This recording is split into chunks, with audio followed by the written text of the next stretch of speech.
get to spend some time with the crew, so you actually get, attached to them and you care, and it's just expertly laid out as far as its foundation and the script.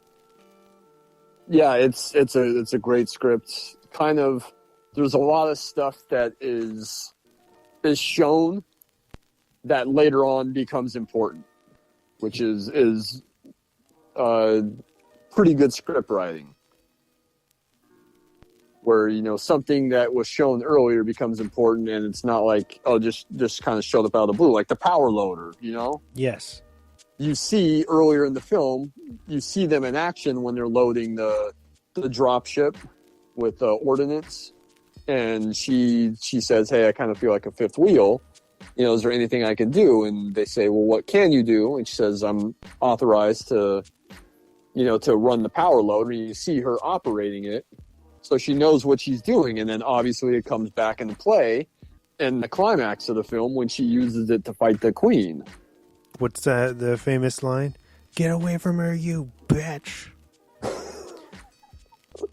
Which is an amazing line. Her reading of it is so good. Excuse me. And it's definitely one of those moments where the audience is like, fuck yeah, they're all in. The stuff with I had forgotten how brutal the stuff with Bishop was. Oh man, when he gets ripped in half. Yeah, it's really brutal. How they shot that is really cool because it looks real when you see that full body shot of him getting completely just ripped in half, like in two different directions. I know that wasn't fun for him to shoot because the blood is like kind of milk. It has that like the android fluid has that milky look to it, and apparently it was real milk and yogurt.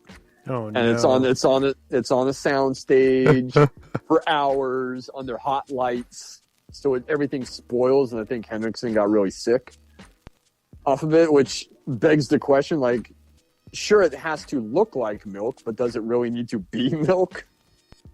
Yeah. Like, couldn't they have figured out like something else to mix up that wasn't going to spoil and make him sick? Like a synthetic. Yeah. But I guess, hey, it's a movie that's being made on a budget. And we should definitely make mention that James Cameron came from the Roger Corman kind of school of filmmaking, so he knew how to work on a budget. He knew, we don't have a lot of money to do all this stuff, so we use a lot of miniatures. They have like a model of the colony. A lot of the drop ship stuff, a lot of the APC stuff is all miniatures. Even a lot of the alien stuff is all miniatures and puppets. What was it one of the Rambo films that Cameron wrote? Yes, he co-wrote Rambo, which is First Blood Part 2, with, I think, Stallone? I think Stallone was the co-writer on that.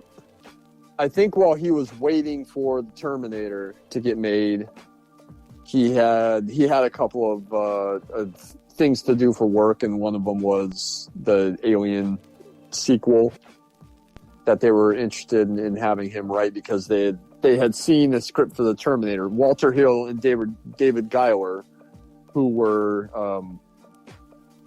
producers in Brandywine Productions, which were the producers behind the original Alien, excuse me.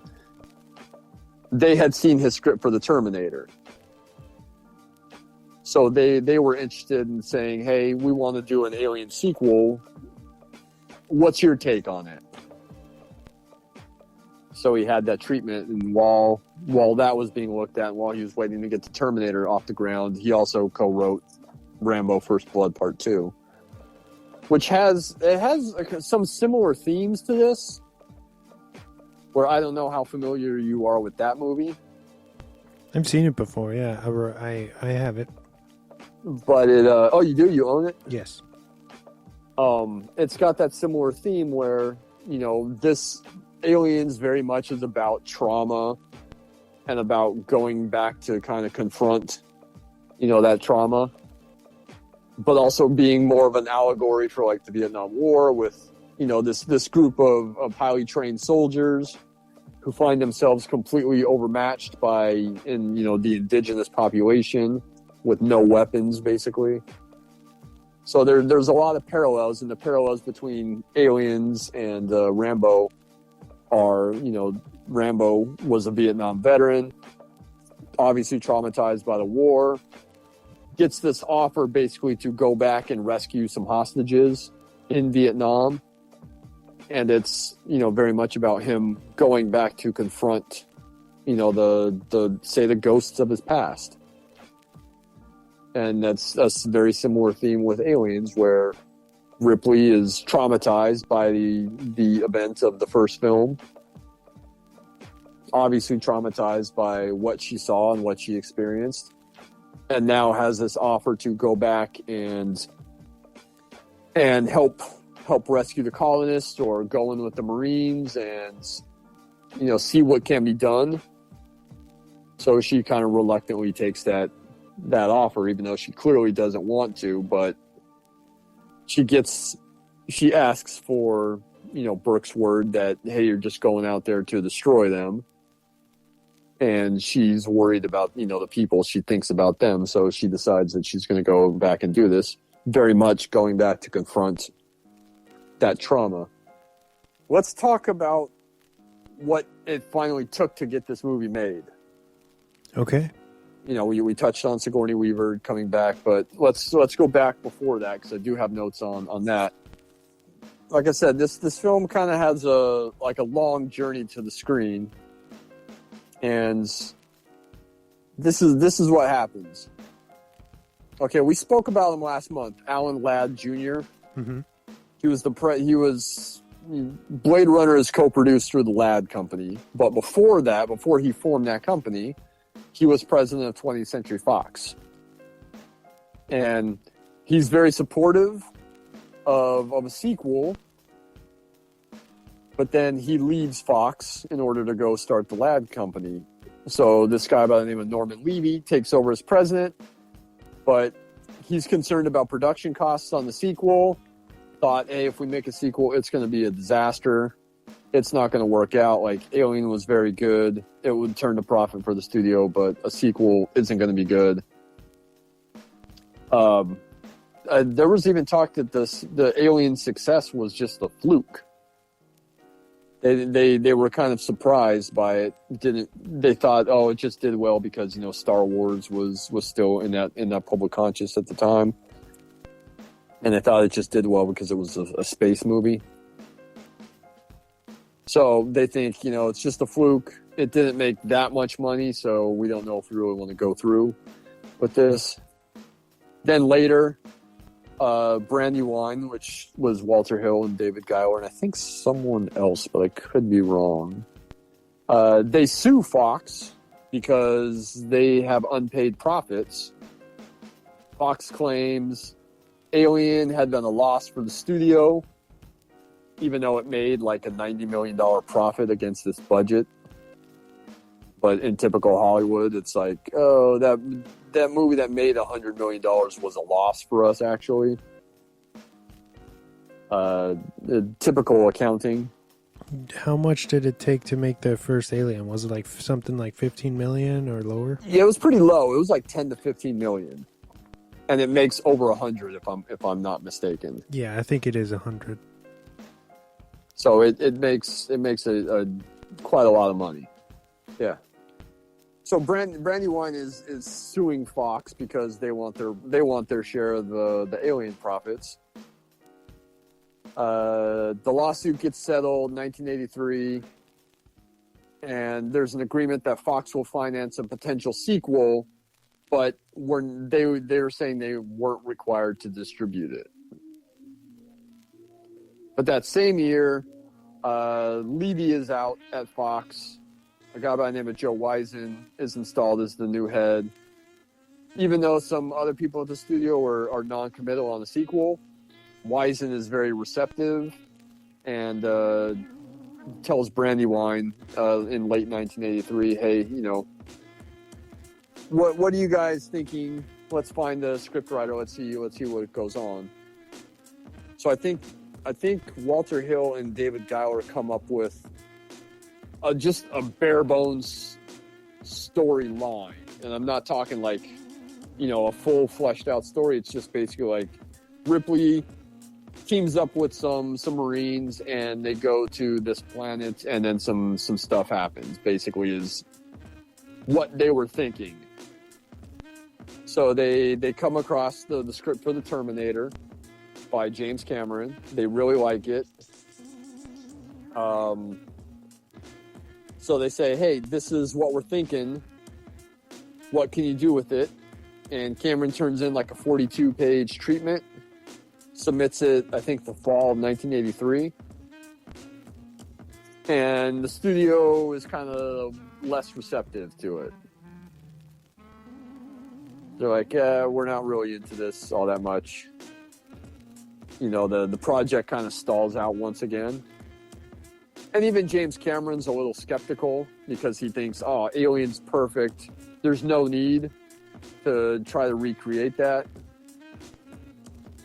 But what he goes with is he says, hey, I'm going to try to kind of combine two things. I'm going to try to make an action film with a horror film, kind of like what he did with the Terminator. So he says, I'm going to make it like this. I think it's going to be more of a roller coaster ride. There's another change at Fox. Wisen's out. Lawrence Gordon is in. So I think Lawrence Gordon was there for a while. And there's very few original projects in development. And Gordon's looking to develop what Fox already has. Comes across the treatment for Alien, for Alien 2. And Cameron's about to do the Terminator. And then what happens is Arnold Schwarzenegger, who was in Conan the Barbarian, they had a follow-up plan for that, and he's contractually obliged to appear in Conan the Destroyer. So because Conan the Destroyer has to shoot, it delays the shooting of the Terminator by, I think, 6 months or so. And Lawrence Gordon goes to Cameron and says, hey, I like your treatment. Give me a script. Or give me can you flesh out this treatment a bit more? So Cameron goes, he doubles the length of the treatment, brings that back to Fox, and Fox is like real receptive to this treatment. And then Cameron says, okay, you're really receptive to it. I want to do it, but here's the thing, I want to be the guy who directs it. But at the time, he had only directed Piranha 2, which was like a Roger Corman sequel. So I think Joe Dante directs the original Piranha. Yes, that's correct. Yeah. So Cameron's movie, the only movie that he had directed was Piranha 2 because the Terminator hadn't come out yet. So Fox is very unsure as to whether or not they want to turn over this going to be obviously an expensive film, a big project to this novice director. I think he's only 30 at the time. Yeah, he's pretty young. But then in the fall of 1984, the Terminator comes out. It's fantastic. It's a huge success, critically acclaimed as well. So Lawrence Gordon and Fox say, hey, okay, we'll give you the job to direct. You can write the script as well. You know, what can you do? So then Cameron writes like the full screenplay. You know, he's a big fan of Ridley Scott. For some reason, Fox never asked Ridley Scott back. And I think Ridley Scott was kind of hurt over that. Mm-hmm. But when Cameron was going to be on board to direct the film, I think he and Ridley Scott talked, and Scott had no hard feelings for him. Wished him